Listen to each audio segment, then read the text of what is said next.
ॐ पूर्णमदः पूर्णमिदं पूर्णात् पूर्णमुदच्यते पूर्णस्य पूर्णमादाय पूर्णमेवावशिष्यते। कृष्णाय वासुदेवाय देवकीनन्दनाय च नन्दगोपकुमाराय गोविन्दाय नमो नमः।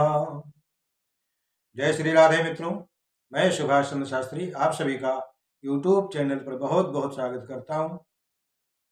मित्रों, एक कदम अध्यात्म की ओर। इस कड़ी से पहले पिछले वीडियो में आपने अर्जुन और कृष्ण के संवाद में यह जाना भगवान सन्यास की सिद्धि कैसे होती है, सन्यासी को क्या करना चाहिए, सन्यासी किसे कहा जाता है, आदि विषयों पर चर्चा करते हुए अर्जुन को उपदेश कर रहे हैं। और भगवान कहते हैं कि जब भी मनुष्य मरणोपरांत परलोक को जाता है तो वह जो भगवान के पार्षद हैं, भगवान के दूत हैं, जिसे जमदूत कहा जाता है, उन्हें अपने जीवन का लेखा जोखा देना होता है। अपने उत्तरदायित्व को कितना उन्होंने किस प्रकार से पूर्ण किया है, वहां पर इसका हिसाब होता है, ऐसा भगवान कहते हैं। तत्पश्चात आगे इसी क्रम में भगवान कह रहे हैं कि हे अर्जुन, मुक्त संगो नहंवादी धृत्युत्साह समन्वितः सिद्ध सिद्ध्योर निर्विकारः कर्ता सात्विक उच्यते। जो व्यक्ति भौतिक गुणों के संसर्ग के बिना अहंकार रहित होकर के संकल्प तथा उत्साह पूर्वक अपना कर्म करता है और सफलता तथा असफलता में समान दृष्टि रखता है, अर्थात जो विचलित नहीं होता, वह सात्विक कर्ता कहलाता है। रागी कर्म फल प्रेप्सुर्लुब्धो हिंसात्मको शुचि हर्ष शोकान्वितः कर्ता राजसः परिकीर्तितः। जो मनुष्य के अंदर कर्तापन होता है तो वह भी गुणों के आधार पर ही होता है। अब भगवान कहते हैं कि जो राजसी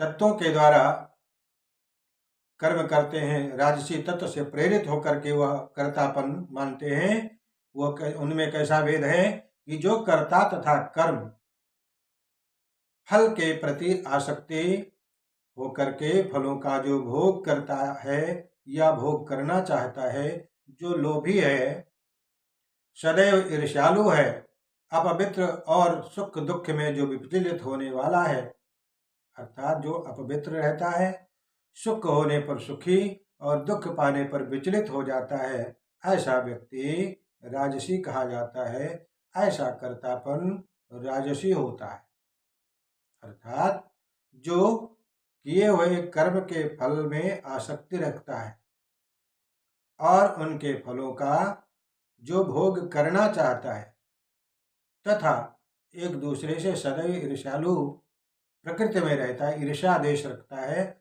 ऐसा व्यक्ति राजसी कहा जाता है।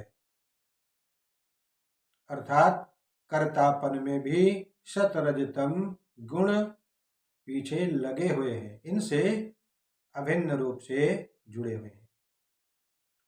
आगे प्रभु कह रहे हैं, कयुक्तः प्रायकृतः स्तब्धः षष्ठो नैष्कृत्य कोलसः विषादी दीर्घसूत्री च कर्ता तामस उच्यते। अर्जुन, जो कर्ता सदा शास्त्रों के आदेश के विरुद्ध कार्य करता है, उल्टा चलता है, जो भौतिकवादी, हठी, कपटी तथा अन्यों का अपमान करने के हेतु जो ज्यादा वाक्पटुता रखता है और जो सदैव आलसी होता है, खिन्न तथा काम करने में जो दीर्घ सूत्री होता है, आलसी होता है, कल पर टालता है, ऐसा कर्ता तामसी कहा गया है, वो तमोगुणी कहलाता है। इसलिए किसी भी कार्य को पहली बात तो आलस्य में रहकर न करे, किसी के साथ में भेदभाव न रखे, ईर्ष्या न रखे और कर्म फल की इच्छा न रखे और कोई भी कर्म किसी का अहित करने के लिए न किया जाए, यही परम उद्देश्य है इस श्लोक का। बुद्धिर्भेदं धृतेश्चैव गुणतस्त्रिविधं शृणु प्रोच्यमानमशेषेण पृथक्तेन धनंजय। हे धनंजय, भगवान कह रहे हैं कि हे अर्जुन, हे धनंजय, अब मैं प्रकृति के जो तीनों गुणों के अनुसार विभिन्न प्रकार की बुद्धि तथा धृति के विषय में जो कुछ बातें आपसे कही हैं, उन्हीं को अब मैं और विस्तार पूर्वक कहना चाहता हूं, विस्तार पूर्वक बताऊंगा।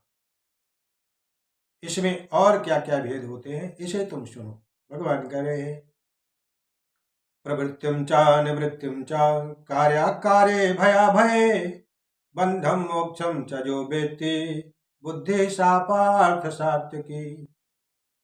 यथा धर्ममधर्मं च कार्यं चाकार्यमेव च अयथावत् प्रजानाति बुद्धि सा पार्थ राजसी। अधर्मं धर्ममिति या मन्यते तमसावृता सर्वार्थान् विपरीतांश्च बुद्धि सा पार्थ तामसी। भगवान कह रहे हैं, हे प्रथापुत्र, हे अर्जुन, वह बुद्धि सतोगुणी है जिसके द्वारा मनुष्य यह जानता है कि क्या करणीय है, अर्थात क्या करना है और क्या नहीं करना है। हमें क्या करना चाहिए, क्या नहीं करना चाहिए, किससे डरना चाहिए और किससे नहीं, क्या बंधन देने वाला है और क्या मुक्ति देने वाला है, ये भली भांति जो समझता है, जानता है, वह बुद्धि, ऐसा बुद्धि वाला व्यक्ति सत्य की कहलाता है। और जो बुद्धि तथा धर्म एवं अधर्म, करणीय और अकरणीय कर्म में भेद नहीं कर पाती, ठीक से समझ नहीं पाती, वह बुद्धि राजसी है। इसके अलावा जो बुद्धि मोह तथा अहंकार के वशीभूत होकर अधर्म को धर्म और धर्म को अधर्म मानती है तथा शास्त्र के सदैव विपरीत चलती है, विपरीत दिशा में जाने का प्रयत्न करती है, हे पार्थ, वह बुद्धि तामसी है। अर्थात तामसी बुद्धि को जिस दिशा में काम करना चाहिए उससे सदैव उल्टी दिशा में काम करती है। यह उन धर्मों को स्वीकारती है जो वास्तव में धर्म है ही नहीं और वास्तविक धर्म को ठुकराती है। अर्थात जो धर्म है उसको ठुकरा देते हैं और अधर्म को धर्म के रूप में ग्रहण करते हैं। अज्ञानी मनुष्य महात्मा को सामान्य व्यक्ति मानने लग जाता है और सामान्य व्यक्ति को कहता है ये तो बड़ा सिद्ध है, बहुत पहुंचा हुआ है। ऐसा तामसी वृत्ति के लोग मानते हैं। वे सत्य को असत्य तथा असत्य को सत्य मानते हैं। वे सारे कर्मों को कुपथ पर चल करके ग्रहण करते हैं, अतएव उनकी बुद्धि तामसी होती है, तामस बुद्धि में वो प्रवृत्त होते हैं। धृत्या यया धारयते मनः प्राणेन्द्रिय क्रिया योगेना विचारिण्या धृति सा पार्थ सात्विकी। हे प्रथापुत्र, जो अटूट है, जिसे योगाभ्यास द्वारा अचल रहकर धारण किया जाता है और जो इस प्रकार का मन, प्राण तथा इंद्रियों के कार्यकलापों को वश में रख सकता है या जो रखती है, वह धृति अर्थात वह बुद्धि सत्य की कहलाती है। क्योंकि योग तो परमात्मा को जानने का साधन है। जो व्यक्ति मन तथा प्राण एवं इंद्रियों को परमात्मा में एकाग्र करके दृढ़तापूर्वक उनमें लगा देता है, वही कृष्ण भावनामृत में सजग रह पाता है, प्रवेश कर पाता है। यथा तो धर्म कामार्थान् धृता धारयते अर्जुन प्रसंगेन फलाकांक्षी धृते सा पार्थ राजसी। हे अर्जुन, जिस धृति के द्वारा मनुष्य धर्म, अर्थ, काम के फलों में लिप्त बना रहता है, अर्थात फल प्राप्ति की कामना किया करता है और फलों को भोगता रहता है, वो राजसी है। यया स्वप्नम भयम शोकम विषादम मदमेव च न विमुंचन्ति दुर्मेधा धृति सा पार्थ तामसी। हे पार्थ, धृति स्वप्न भय शोक विषाद तथा मोह के परे नहीं जाती। ऐसी दुर्बुद्धि पूर्णी धृति तामसी कहलाती है। इससे यह अर्थ नहीं निकलना चाहिए कि शतोगुणी मनुष्य स्वप्न नहीं देखता। स्वप्न तो हर कोई देखता है, कोई कम कोई ज्यादा, चाहे वो तामसी है चाहे राजसी है या सात्विकी वृत्ति वाला है। यहाँ पर स्वर्ग का अर्थ जो है भगवान बताते हैं कि यह निद्रा है। स्वप्न सदा आता है, चाहे वह सात्विक हो, राजस हो या तामसी हो। स्वप्न तो प्राकृतिक घटना है, इससे कोई बच नहीं सकता और रोक नहीं सकता। लेकिन जो अपने को अधिक सोने से नहीं बचा पाते और जो भौतिक वस्तुओं को भोगने के गर्भ से खुद को नहीं बचा पाते, जो सदैव संसार पर प्रभुत्व जमाना चाहते हैं और ऐसा स्वप्न देखते रहते हैं, मैं यह बन जाऊं, मैं यह बन जाऊं, मैं ऐसा कर दूं, ऐसी जो बुद्धि रखते हैं वो तामसी धृति वाले कहे जाते हैं। हे भरत श्रेष्ठ, सुखम तुदानीम त्रिविधम शृणु मे भरतर्षभ अभ्यासाद रमते यत्र दुखांतम च निगच्छति। हे भरत श्रेष्ठ, अब मुझसे 3 प्रकार के सुखों के विषय में सुनो। 3 प्रकार का सुख किस प्रकार होता है, कौन कौन सा है? जिनके द्वारा बद्ध जीव भोग करता है और जिसके द्वारा कभी कभी दुखों का अंत हो जाता है, ऐसा जो सुख का उपभोग है 3 प्रकार से, मैं तुम्हें बता रहा हूं। यत्तदग्रे विषमिव परिणामे मृतोपमम् तत्सुखम सात्विकम प्रोक्तम आत्मबुद्धि प्रसादजम।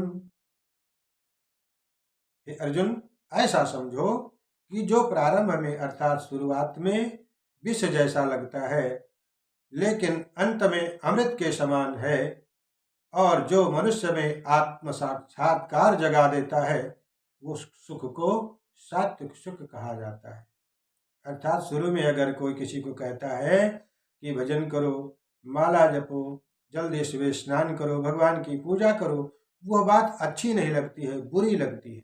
लेकिन कदाचित धीरे धीरे इसी पर व्यक्ति चल जाता है, मनुष्य चल जाता है, तो आगे चल करके उसका उत्थान हो जाता है।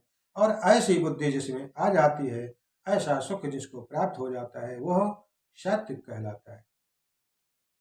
विषय इंद्रिय संयोगाद यद्यत्तदग्रे मृतोत्तमम् परिणामे विषमिव तत्सुखम राजसं स्मृतम्। जो सुख इंद्रियों के द्वारा विषयों के संसर्ग से प्राप्त होता है और जो प्रारंभ में अमृत के समान लगता है अर्थात बड़ा आनंददायक होता है और बाद में विष तुल्य अर्थात कष्टकारी लगता है, वो रजोगुणी कहलाता है। हे अर्जुन, इंद्रियों के द्वारा जितने भी सुख भोगे जाते हैं वो पहले अर्थात प्रथम में तो अमृत तुल्य लगते हैं, बड़े अच्छे लगते हैं, और बाद में धीरे धीरे वही सुख जो है कष्ट देने वाले हो जाते हैं, और इस प्रकार के भोगे जाने वाले सुख को राजसी कहा गया। जब कोई युवक किसी युवती से मिलता है तो इंद्रियां युवक को प्रेरित करती हैं कि वह युवती को देखे, उसका स्पर्श करे, उसके साथ में गमन करे। प्रारंभ में इंद्रियों को यह अत्यंत सुखकर लग सकता है, लेकिन अंत में या कुछ समय बाद वही धीरे धीरे विष तुल्य हो जाता है, अर्थात उसी से उसका आनंद समाप्त हो जाता है। उससे व्यक्ति धीरे धीरे ऊब सा जाता है।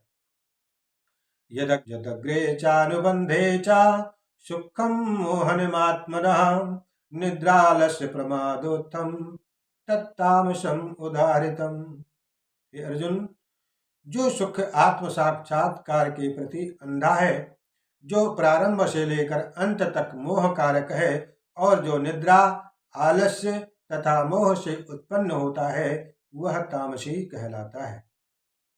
अर्थात जो व्यक्ति आलस्य तथा निद्रा में ही सुखी रहना चाहता है, वो निश्चय ही तमोगुणी है। किसी व्यक्ति को अगर जगाओ, कहेगा नहीं रहने दो, हमें सोने दो, हमें तो सोना है, क्योंकि उसमें उसे सुख मिल रहा है, आनंद मिल रहा है, ऐसा व्यक्ति तामसी है। जिस व्यक्ति को इसका कोई अनुमान ही नहीं है कि किस प्रकार कर्म किया जाए और किस प्रकार नहीं, वह भी तमोगुणी ही कहलाता है। न तदस्ति पृथिव्यां वा दिव्यदेवेषु वा पुनः सत्त्वं प्रकृतिजैर्मुक्तं जलेभी शास्त्रभिर्गुणैः।